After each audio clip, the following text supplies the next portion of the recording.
dalam. Saya yakin sepenuhnya kewajiban saya, amal saya, harus saya sendiri yang mengerjakannya. Nggak mungkin dikerjakan orang lain. Kita misalnya payah-payah, mas, wakili saya mas, sholat mas, nggak bisa. Itu kewajiban saya, harus saya yang mengerjakan.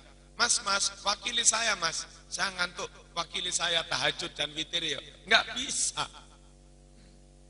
Setelah saya renungkan, akhirnya saya simpulkan, amal saya harus saya yang mengerjakan. Nggak mungkin diwakili orang lain.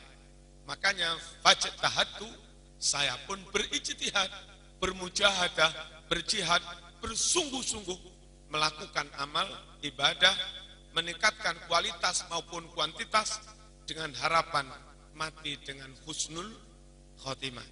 Bapak Ibu rahimakumullah, karena itu semua Rasulullah sallallahu alaihi wasallam dalam hadis riwayat Imam Tirmidzi berpesan, ittaqillah haitsuma kunta wa atbi'is sayyi'atal hasanata tamhuha wa khaliqin nas bi khuluqin hasan. Ittaqillah haitsuma kunta, bertakwalah kepada Allah, laksanakan perintah, jauhi larangan, ibadah, taat, seterusnya, baik hablum minallah, hablum minannas. Lakukan perintah, bertakwalah kepada Allah dimanapun, kapanpun kamu ada. Apa enggak cukup takwa sekarang, besok tidak? Apa enggak cukup takwa di masjid, di jalan tidak? Oh enggak cukup. Pesannya Kanjeng Nabi, dimanapun, kapanpun Anda berada, tetap bertakwa. Mengapa? Karena kematian itu enggak mesti itu tadi. Bisa mati di rumah, bisa mati di kantor, bisa mati di jalan, bisa mati tua, bisa mati muda, bisa mati di masjid, bisa mati pas iman, bisa mati pas kafir, bisa mati pas taat, bisa mati pas melakukan kemaksiatan. Lah, karena mati itu enggak tentu, bisa terjadi kapanpun, dimanapun, maka supaya husnul khotimah yang dianjurkan Nabi, bertakwalah dimanapun, kapanpun Anda berada. Di rumah kita bertakwa, saat beres, halal haram juga beres, nutup aurat beres, berbakti kepada orang tua beres.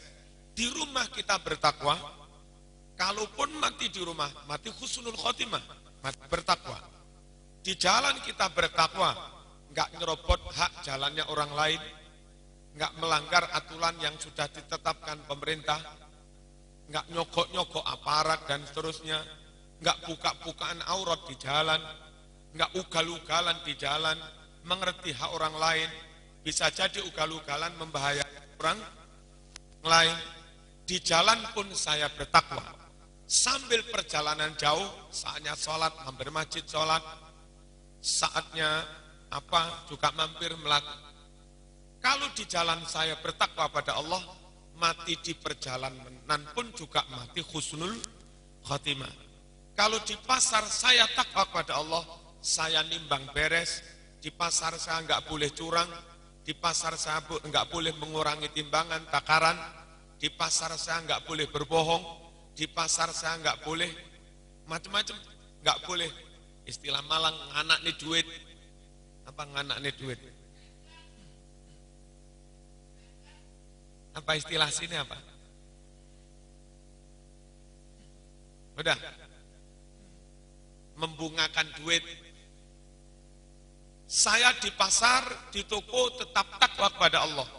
Meskipun toko laris kayak apa, saatnya sholat saya tetap sholat. Meskipun susah payah kayak apa, saya mengumpulkan laba dikit-dikit. Kalau sudah nisab, saya juga zakat. Ketika kita berdagang, juga tetap bertakwa. Mati sebagai pedagang, mati di pasar, juga mati husnul khotimah. Jadi camat, jadi lurah, jadi DPR, menghindari riswah, uang sogokan, menghindari curang, menghindari pengkhianatan, dan seterusnya. DPR lurus, camat lurus, lurah lurus, PNS juga lurus, ngurus sertifikasi juga lurus-lurus, nggak curang-curang. kalaupun akhirnya kita mati jadi PNS, mati jadi tamat, juga mati husnul khotimah. Lantaran mati itu terjadi dimanapun, kapanpun, maka untuk antisipasi supaya mati di mana-mana husnul khotimah, Nabi menganjurkan bertakwalah dimanapun Anda berada.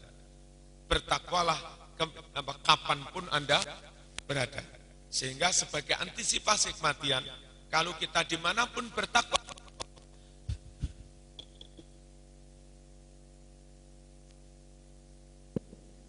halo, kalau dimanapun kita bertakwa kepada Allah, sekali lagi, mati muda husnul khotimah, mati tua husnul khotimah, mati di majelis taklim husnul khotimah, mati perjalanan kurang, tabrak becak, tetap husnul khotimah. Nah, husnul khotimah itu penting. Siapa yang mati iman, siapa yang mati Islam, siapa yang mati dengan akidah yang benar, dengan amal yang benar, apalagi bisa mengakhiri hidup dengan kalimat la ilaha illallah, pasti surga, pasti surga. Imam Muslim meriwayatkan, man kana akhiru kalamihi la ilaha illallah dakhalal jannah. Barang siapa sampai akhir hayat tetap pada prinsip kalimat la ilaha illallah, pasti masuk surga. Mati iman, mati tauhid, mati Islam, mati husnul khotimah. Dan sebaliknya, orang meskipun dulu pernah Islam, sampai tua juga Islam, mungkin sudah haji 50 kali.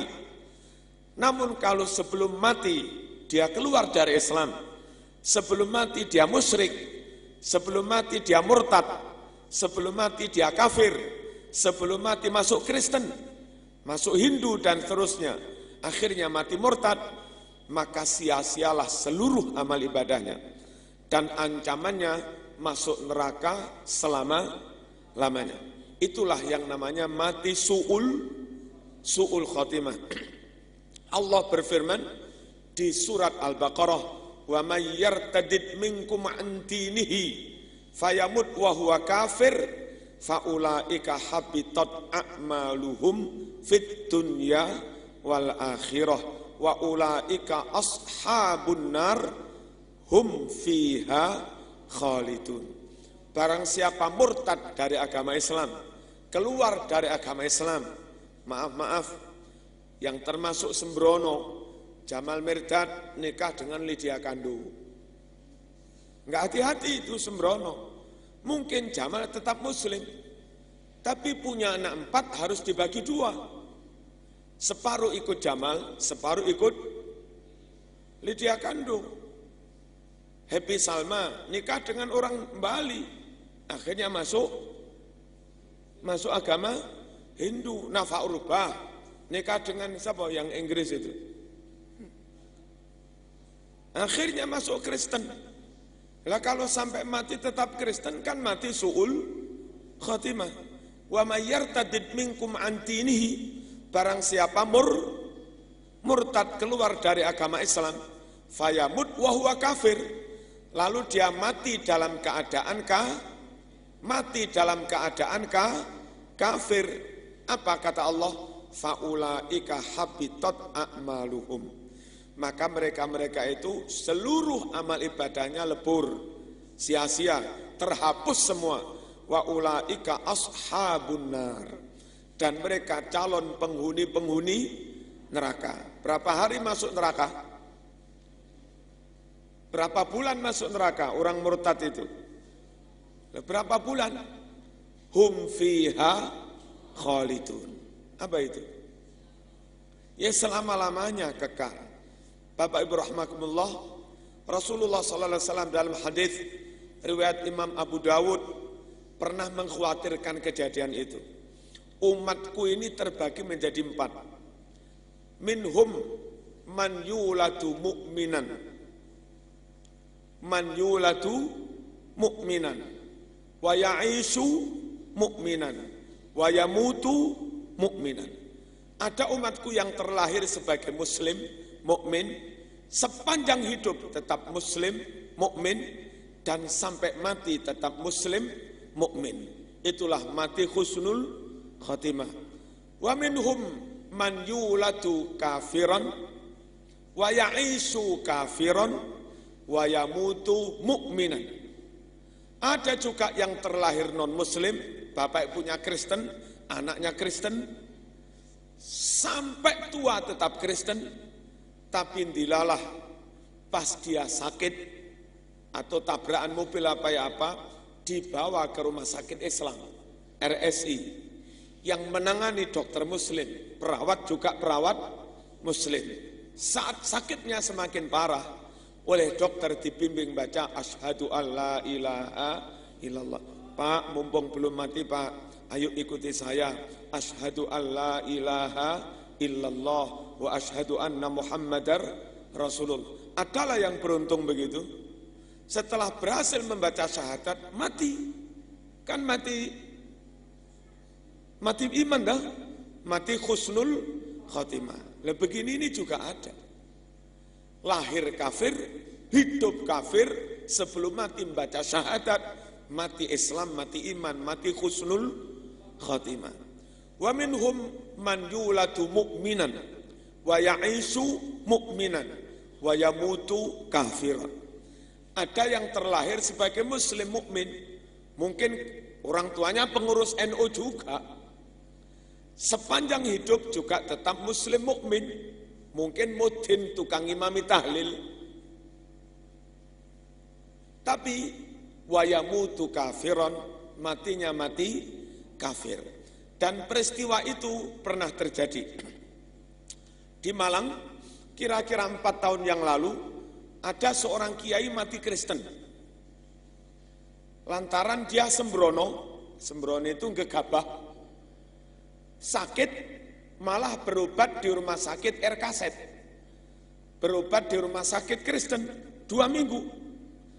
Setiap hari yang dilihat salib, karena rumah sakit Kristen setiap ruangan ada salib. Setiap saat dia melek, yang dilihat salib.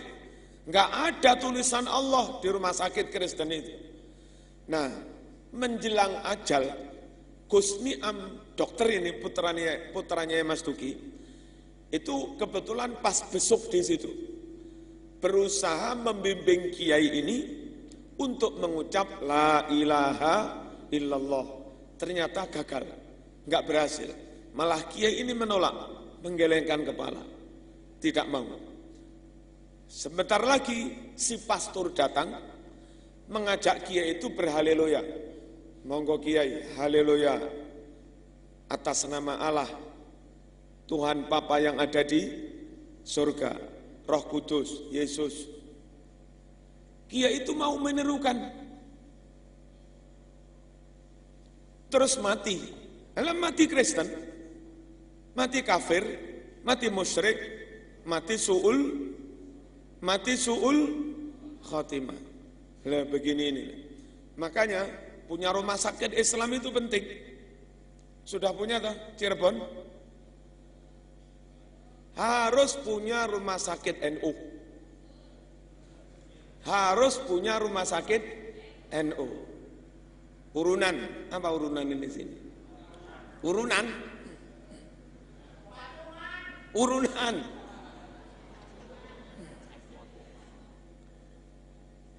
PCNU Blitar mengedarkan stiker 10 ribuan. Diperkirakan nanti kalau bisa bayar semua, terkumpul sekitar 5 miliar. Cukup untuk membangun rumah sakit. Kalau Malang sudah punya rumah sakit, NU punya 3 rumah sakit, di Tumpang, di Kota Malang, sama di Ngundang Legi. Muhammadiyah punya 2 rumah sakit, Aisyah sama Unmu. Sana banyak rumah sakit Islam. Sehingga insya Allah untuk mengakhiri hidup dengan husnul khotimah banyak sarana. Masukkan ke rumah sakit Islam, dokternya muslim, perawatnya muslim, pas sampean mendekati ajal tidak disuntik, tapi dibimbing baca la ilaha illallah. Saya ulangi lagi, ada orang yang terlahir muslim, Selama hidup muslim, matinya mati